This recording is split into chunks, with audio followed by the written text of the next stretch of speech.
Can you feel that life is really asking you to grow right now, and that you're right at this fork in the road of, am I going to collapse into fear and fight and freeze and be part of the drama and agitation of the world, the othering, me against you, pick a team?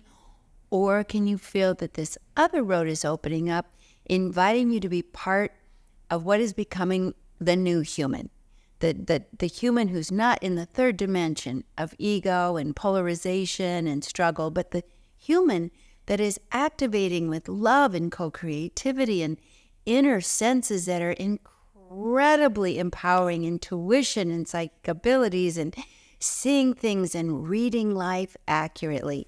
My name's Sonia Choquette. Welcome to my channel. We've been talking for a while about this great planetary shift going on, and we are in the eye of the storm right now, and we've been waiting for this forever. So the good news is you're here because you chose it. And today I'm going to give you some tools to navigate this transition to a higher ground, higher vibration, comfortably. Can you imagine? So thank you for showing up. If you're new, please stay and enjoy. If you're coming back, let's continue. So let's just face it, the planet right now is not comfortable. We're troubled, we're anxious, we feel that vibration is unstable, and there's a real need to choose how I'm going to respond to this. And that is what this is all about. Part of our evolutionary shift is that when you're in the third dimension, one of the most common statements is, I have no choice. I have no choice. I have to keep this job I love. I have no choice. I have to stay in this relationship I hate. I have to survive. That's another comment. Or here's another one that's really interesting is, my intuition is giving me guidance, but I have to be real. Now, what that means is I am still living under the perceptions that only the physical around me is real, and everything else is all made up. And that's so last century science, because if you want to be real from a truly scientific point of view, everything's energy. What appears to be solid isn't. It's just vibrating at a lower frequency we call the third dimension.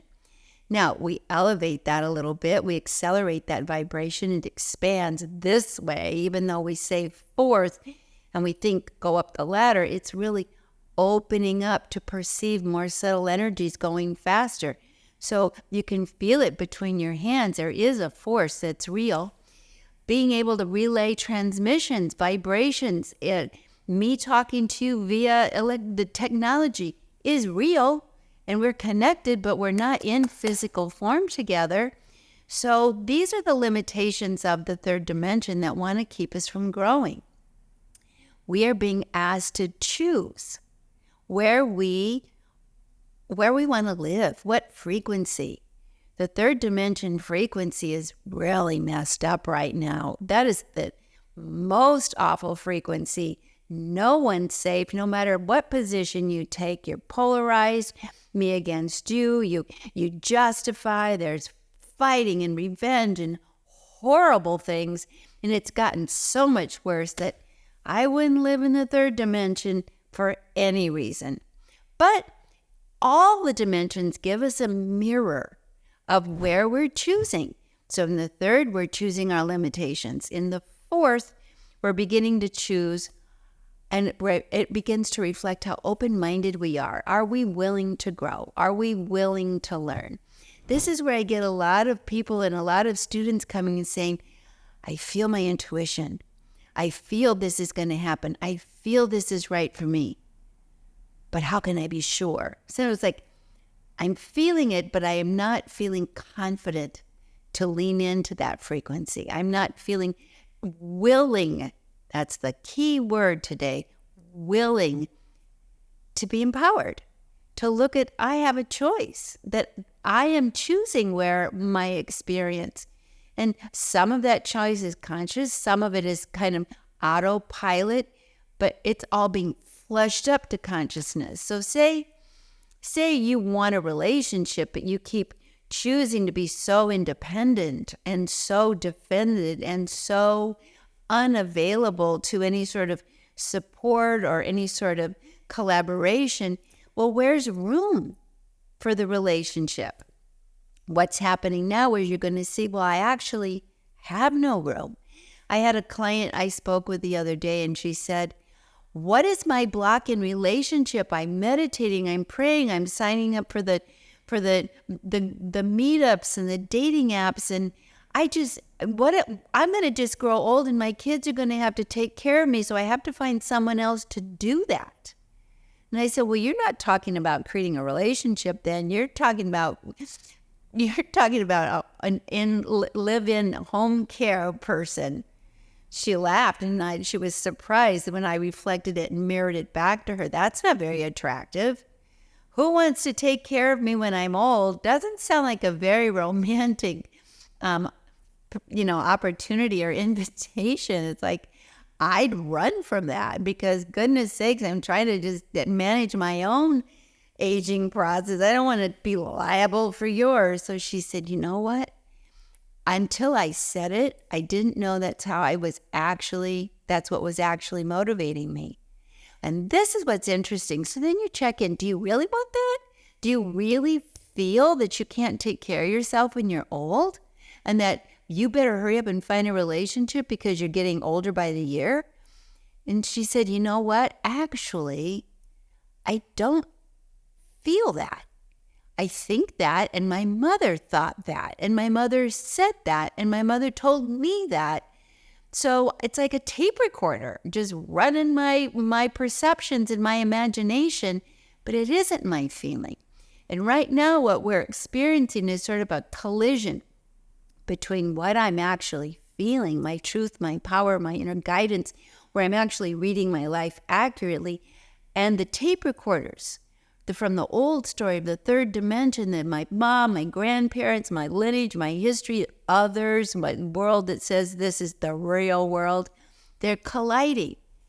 And I'd say, well, how's each working out for you? I'm old and I need to hurry up and find someone to take care of me isn't a very attractive and fun type of relationship to create. It's repelling. Even you don't want it. So look at where in your life there might be some need to upgrade or up-level or review, where there might be an energy you want to really go with in your inner sense, but your habits are interfering. Your unexamined perceptions and beliefs, because here's another thing. I talk to a lot of people. I'm teaching a Read Life course now, and I'm talking to every one of my students one-on-one and having a check-in with them. And so many are saying, this is my block, this is my block. But when we have our conversation, it becomes apparent, well, that's an old block that I'm just living out. I haven't really paid attention to whether or not I still believe that. I just let it keep rolling. It's like a tape recorder that just keeps spinning along, but I need to just shut it off. That's what's happening now as we are being invited to take a look at what the tape recorders are saying. What are our beliefs saying? What's our imagination saying? What are we creating? And make new choices.